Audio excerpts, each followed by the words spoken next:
So, yeah, in a surprise to nobody, well, some people might be surprised. I have said as much. I said that the state of Connecticut might sue the WNBA, and it doesn't seem like they're going to go that far as to sue the W. However, it does seem like they are absolutely looking to get an investigation. So, a Connecticut senator, Richard Blumenthal, Blumenthal, Blumenthal, I don't know. He is calling for a federal investigation into the Sun, into the Connecticut Sun sale. And you know what? Fair enough. This is what's really frustrating is the team is moving with any apparent caring about the fans, obviously. So the fans should push back this season, ask for refunds. I mean this when I say this. Like, I wouldn't, if I was a Connecticut Sun fan, I wouldn't show up to a game. I wouldn't show up to a game. Simple as that. Simple as that. People being like, oh, but what about the WNBA? You mightn't get to see a WNBA team again. Book a train to New York and go to a Liberty game. Like, I don't think Connecticut's that far from New York. And if you can't, then just in protest. Like, I genuinely wouldn't. I wouldn't buy any Connecticut Sun merch. If you want some Connecticut Sun, somebody's selling something used. If you want to have something to remember, buy from Connecticut Sun, somebody's definitely selling something used. Don't give any money to this franchise. Because that is what it is. Like, it is fucking sick. I feel really bad for you. I feel really bad because it's one thing. It's one thing if somebody relocates a team. I've heard about Seattle. It's another thing if the team, if someone relocates a team because somebody is like out, like actively like bid. It's another thing when the highest bid isn't going to relocate the team. And no, moving a team 20 minutes down the road is not relocation. Giving the team a new home arena isn't relocating the team. Because obviously, if you guys don't know, again, there is a certain limit of distance where if it's within a certain distance, it's not a relocation. For example, like the Clippers. Like if you're saying that the that moving to Hartford is a relocation for the Connecticut Sun, then the Clippers technically are relocating, or they relocated when they moved from Staples Center. Then any team that has a new arena is technically relocating. Technically, they're relocating. Like if that, I don't know. But yeah, look, it is what it is, and it's absolutely sickening. I mean it. Like, it's absolutely sickening for fans of these teams. Like, what fans are bottom of the WNBA? You do realize over the last let's just say the last 7 years, if you take the entirety of the last 7 years, I'm pretty sure they're either top or second. Like, it's like saying in 2020, what Warriors fans, they're last in the NBA. Like, they were, am I right in saying they won 30 out of 40? I think they won 30 games the year before in a season with 40 games. I think they got like 30 and 10 or something. But like, they were 12-0 the year before to start off the year. And they handed the franchise directly. I actually couldn't care less about the whole politics bullshit. You got the feds, they ain't gonna do shit. SoCal fans were even going to their games. They were. In fairness, I have to give credit where credit's due. Their fans showed up. That applies to the fans of the Sonics. The difference is that you didn't have the state of Seattle, you didn't have the league say nope.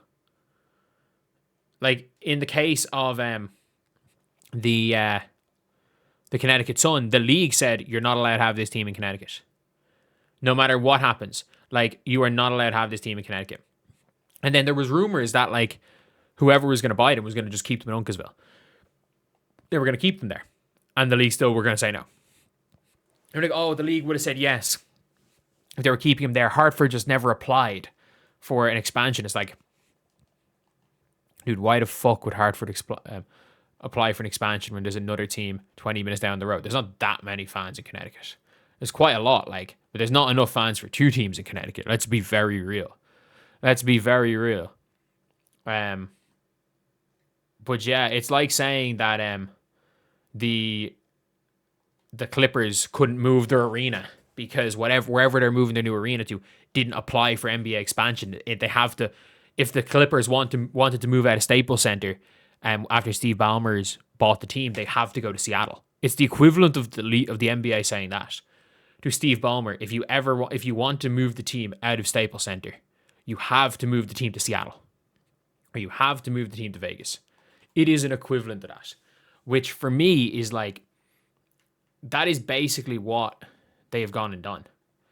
And I think it's just completely sickening. And they're obviously looking for an investigation. Nothing's going to happen. I stand by this.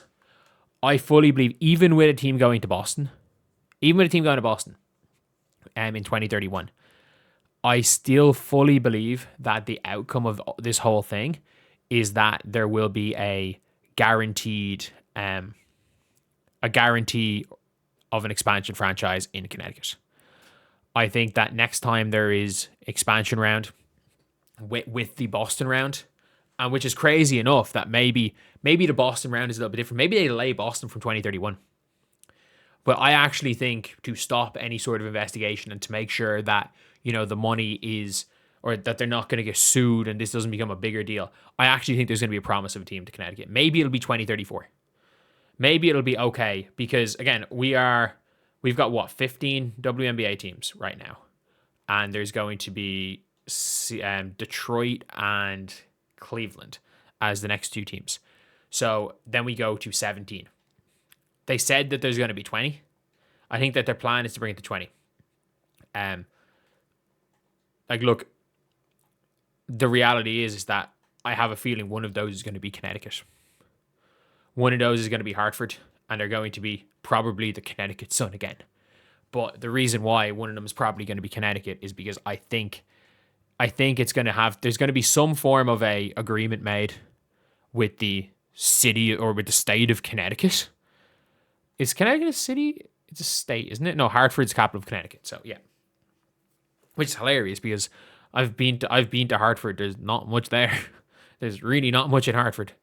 And the University of Hartford plays D3. Even though, what was it? I'm pretty sure the University of Hartford, weird thing is like they made the NCAA tournament for the first time in their history and then immediately went down to D3. But yeah, this is a kind of mad one. This is a really mad one all around. And yeah, it is. It's a crazy one where now you've got obviously like senators. Senators are basically looking to try get like federal investigations into the sale, and nothing will be done by that. But I think if they cause enough of a stink, the WNBA have to do something, whether or not it's paying off the state, or whether it's guaranteeing them an expansion franchise for an agreed upon amount of money now. Like, I think it will be okay. You see that $325 million. You're guaranteed an expansion franchise for $325 million. It's like then in the next round. Like, I actually think it could push Boston's back 3 or 4 years. Like, it actually could push Boston's back. Because there's absolutely room for a team in Connecticut and a team in Boston. If we're being real here, there absolutely is enough. Like, it's not like Boston is like, it's not that it's not far from Connecticut. It's too close to Connecticut to have two teams. But yeah, that is pretty much it, lads. That is the video. I will see you guys.